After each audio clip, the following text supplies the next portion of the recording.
China economy strong. Building strong economy. Economy for China. For China. Now, I often hear people say, look, Archie, we get what the Muslim world is like. We get it. We also get the, let's see here. So we get that. We get Africa's problems. But what about China? I mean, the Chinese are a civilized people, right? Well, I used to think like that until I started doing this series.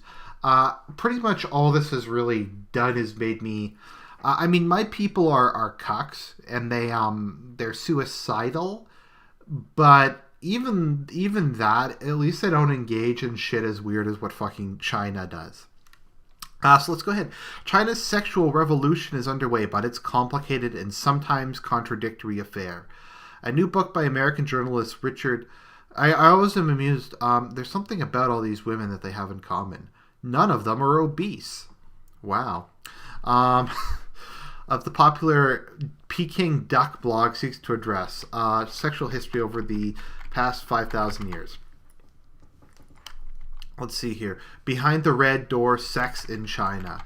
Every year, thousands of China women pay for an operation to restore their hymens shortly before their wedding so that husbands can see blood on the sheets on their honeymoon night.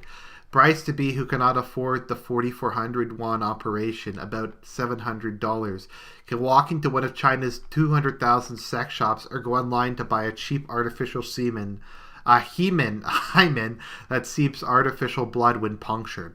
Although the percentage of Chinese women who engage in premarital sex has skyrocketed in urban areas from 15% in 1990. Holy shit! It was only 15% even 20 years ago? Wow. Holy fuck, China's degenerated. 15 to 50? Wow. If it was still 15%, I'd fucking give China all the credit in the world. But, oh wow. Conservative attitudes towards sex remain. Oh no. Not conservative attitudes towards sex. Not women not being whores. Oh no. Even in big cities like Shanghai, remain largely intact. That's a funny choice of words. To most China people, virginity matters, and husbands look forward to wedding night wherein they can deflower their young virgin brides. For some husbands, the absence of blood on the sheets can be grounds for divorce. Based China. Well, it's like they say on Pole, no hymen, no diamond. Berger, a former writer for both the Baltimore Sun and the Global Times, was one of the first people to start blogging about China in 2002. He told us, let's see, Cheney Faces, says he personally went through thousands of articles and dissertations. Let's see here. Both prostitution on homosexuality blew me away. In the Tang dynasty more than 1,000 years ago, for example, prostitutes were registered with the state and they were licensed so they could pay taxes. The broad-mindedness throughout ancient society of sex astonished me. That prostitution was completely integrated into society. The same goes with homosexuality. This might have been the biggest surprise. Ever since recorded history, there have been records of men having intimate relationships. These were married heterosexual men with families, but to go out with younger men was seen as a sign of their status and privilege. Let's see here. I really had no idea how about... It wasn't that they were homosexuals. It was something that they did for their own entertainment and amusement. I really had no idea about how much homosexuality permeated the culture. Okay, but they didn't have gay marriage. There was no gay marriage. Let's see here. There's no single... China became very conservative with the influence of Neo-Confucianists, who were my homeboys, especially during the Qing dynasty. When prostitution and homosexuality were outlawed because they were based. A whole new consciousness came into China as it met the West via the Opium Wars and Western ideals, for example. The notion of homosexuality being a sin or extramarital affairs being a sin began to take hold. Oh no! China's shift to conservatism really reached its peak during the Qing dynasty. Before that, it had gone back and forth. Some were very liberal, some were very reactionary. They even had some of China's great works of erotic literature destroyed good.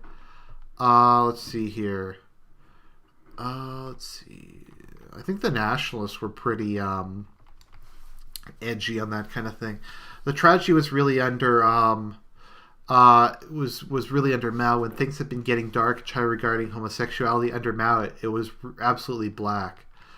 He considered any discussion of sex outside the home to be a form of Western spiritual pollution and insisted on total faithfulness and monogamy. I love how this is supposed to be making Mao look bad, but it actually makes him look kind of sympathetic.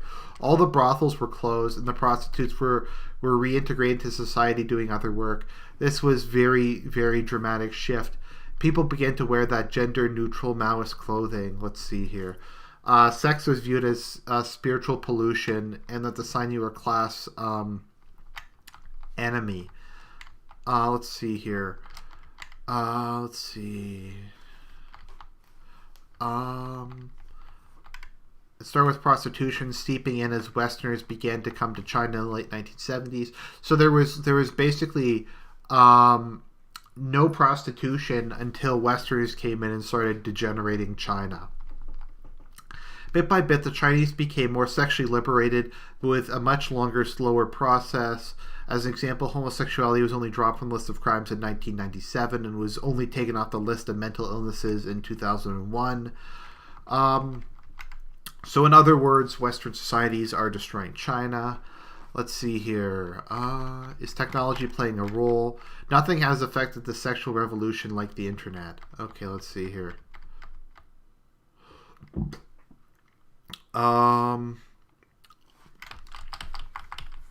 Okay, she looks like a member of the tribe. Muzi Mai opened a sex blog in which she described in excruciating detail positions that she enjoyed and named names. In one of her very first posts, she named a well-known rock musician how she had fucked. Her whole point was that sex should be enjoyed strictly for the sake of sex with no strings attached, and that it was fine to have multiple partners. This brought a new discourse into China and created, I think, a shift in the mentality of many, many women who looked to her as a role model. And suddenly many women started their own version of sex blogs. Didn't go for as Muzi Mei, who said it was shut down after just a few months. Well, like, is this supposed to be, like, making me dislike China? Because China is actually sounding pretty based. Let's see here.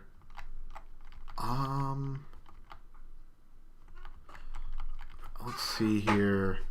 Official molested a 12-year-old girl in the bathroom. You have no idea who I am and the kind of power I have. Is China's sexual revolution part of an inevitable progress towards more sexual openness? I love the tone of this article. That women just fucking everybody. The decline of monogamy is progress. I love whenever they talk about this in the context of civilization. They're like, well, cavemen just fucked around. No, it was only, monogamy only really came about when we had civilization and laws and rules and things started to like function. So in other words, monogamy and being against sexual degeneracy is a form of is a result of culture and civilization. Okay. Understood, you don't cross the red line. If you do, the government will intervene. The people of China have chased sexual freedom and they only want more and more. And despite this back and forth with the government, the trend definitely seems to be in the direction of increased sexual freedom. So I actually, this actually makes me more sympathetic to the Chinese government. This is supposed to make me think that the China is some sort of, like conservative, bad society because the government doesn't like prostitution. This actually is kind of funny because I was expecting this to be some like crazy China story, but it actually kind of makes me respect China. So hats off to the Communist Party, unironically. I'm just gonna sing you out, I guess. This is China moment, China moment. This is China special time. This is China moment, China moment. This is China special moment to shine.